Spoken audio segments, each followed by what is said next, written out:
Hi, this is Marina from Dance Star Astrology, bringing you your monthly horoscope for the next 2 months.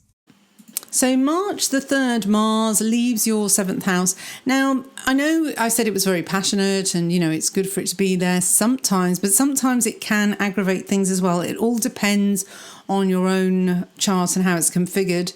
If you're not someone that likes that kind of edginess in your 7th house. So you'll be glad to see it go, really, if it has been a cause of argument. So if it has, then let things calm down when it goes into the 8th house. Now, in the 8th house, it's more about navel gazing and in-depth research. You might, if you have had problems with that Mars being in your 7th, you could be licking your wounds a little bit and trying to figure out what the hell went wrong.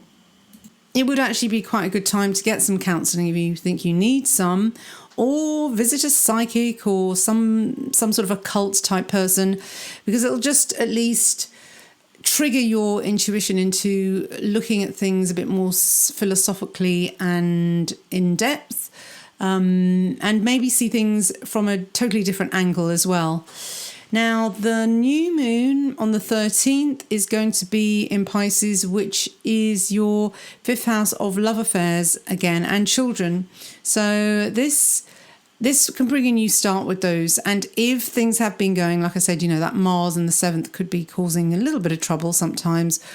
This would be a good way to make the peace with that new moon, new starts all round. Then you get a really nice Mars trine Saturn on the 21st.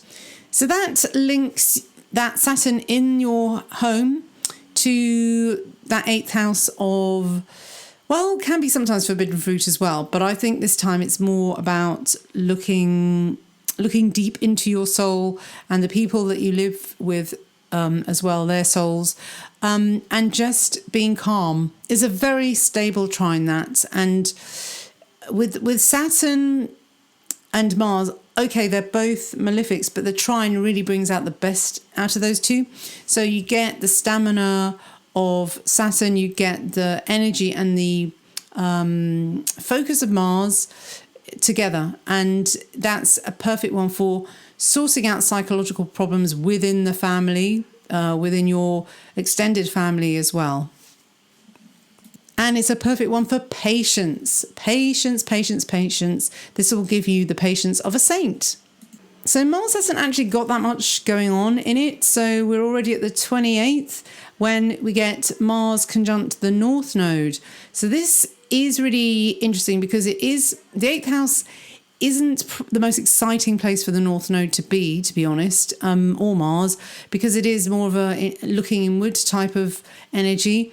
But if you are someone that loves to research the occult, secret societies, mystery traditions, all that type of stuff, you will be in your element. You will be diving in really deep and getting some real good insights there. Now, with the full moon on the same day in Libra, which is your 12th house of self-undoing, now that complements it actually quite well because they're in trine aspect to each other.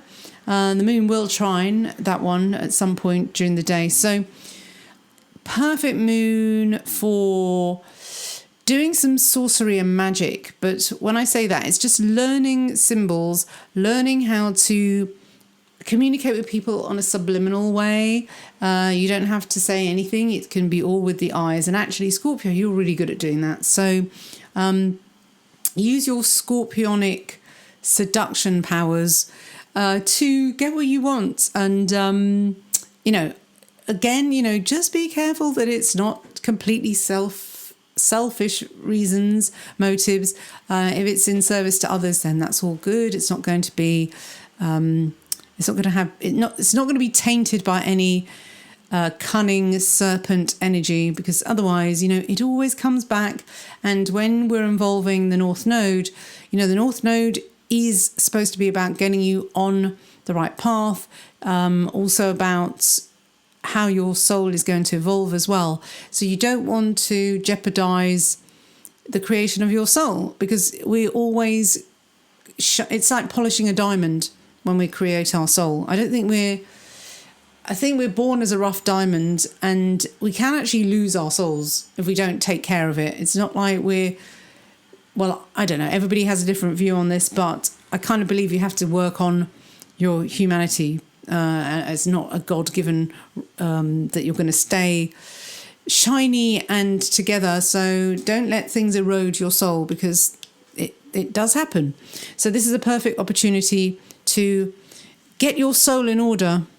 So now we're on to April, and if you've been doing the work last month, getting your soul in order, you're going to need to be on stable ground, because Mars is going to be squaring Neptune, and that's on the 9th. Now Mars, from that 8th house squaring Neptune, could really get you into trouble with being tempted into some kind of illicit love affair. If you don't feel like you're on solid ground mentally, this is a good time to clear your head and do a bit of a detox, because the last thing you want is to be even more foggy. Neptune's really good at this. The problem is with Mars square Neptune, it tends to be the time when you want to reach for that extra glass of wine even more. But the thing is, you may find you don't need it, because you'll be super sensitive to alcohol or any mind-altering substances, and that includes things like watching the TV as well. That screen can really entrance you even more than usual. So you need to counteract this, I think, by going for walks, barefoot walks, ground yourself. And if you're not one of these people that like to walk around barefooted, I know it's hard to do. You live in a city. I mean, it's hard to find sort of open space, but if you have a beach near you, yes, walk around in the sand, perfect. Another way of grounding, an easy way, is really just having a shower, having a bath, because water is still an element. Epsom salt baths, and grab hold of your crystals as well. So that, I think you're going to really need that on the 9th of April. Then the new moon after that, on the 11th, is in Aries. It's your health house. So yeah, focus on your health, focus on your mental health as well during that time. Then the energy switches to a much more fiery, honest type of energy with Mars trying Jupiter, very courageous, very enthusiastic, and much more easy to see what's going on with that one. So Mars is still in your 8th house, and it's going to make a really nice trine to your 4th house of the home. So that would actually be a really good time to do some work on your house. Maybe some sort of relaying foundations of things is always good with that 8th house, because it's always about going down deep. If you're going to redecorate your cellar or create a cellar or something like that, that would be perfect, because it's kind of like it's literally going into the underworld there. Otherwise, it's just perfect for courageously facing your demons, because the 8th house is the house of demons, and I think this will really help you slay some. Then on the 23rd, Mars is out of the underworld. It jumps into Cancer, so go on holiday, get out and about, enough of that navel gazing, and any sort of demons that have been slayed, you'll feel free. You'll feel like there's a burden is off your back then. And even more so on the 24th, the day after, you get Saturn trine the North Node. So the North Node in the 8th house, if you've been realigning yourself and really working on your psyche, I think this will be also a very positive day where you feel quite serene. And Mars has moved, it's shifted, so there's a lot less buried tension. Because the problem with Mars being in the 8th house is that it's sort of suppressed underground a little bit. But now in the 9th, it's in the fresh air. It can really cool down in the fresh air. Then the full moon in Scorpio on the 26th. It's in your sign. Hooray! This is really the icing on the cake, because after all that work that you've been doing, I think this is like rewards time.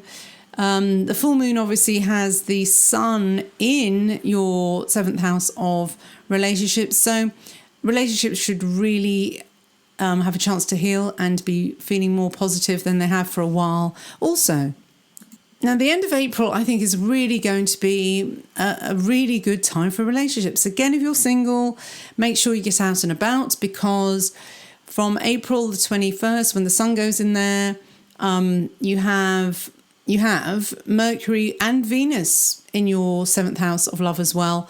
That they join Uranus, so that's going to make it all a bit exciting. Now, there is one obstacle maybe to overcome, which is Ceres square Pluto. Ceres is still in the 6th house of health. It's coming to the end of that cycle, and it's going to square Pluto. Now, this is the Persephone connection, really. And if there are any narcissists in your life, if it's a sibling or a best friend, or maybe not a best friend, but someone who is close to you and sort of thinks that they are so close that they're like a brother or sister, this may be where tensions come up, and you might have to think seriously about whether this relationship really is good for you, whether it's a friend or a lover, because you may be having offers from other sources that make you see, well, actually, this friend hasn't really got my best interests at heart, or this partner hasn't either, because these people are making me feel much more better about myself. So with all that action in Taurus, relationships are up, and there's a lot of options for you. So you don't need to go for the desperate, there's no one interested in me, I'm going to just stay with this one because it's better the devil I know. Maybe not. Maybe there's someone out there for you, someone better for you.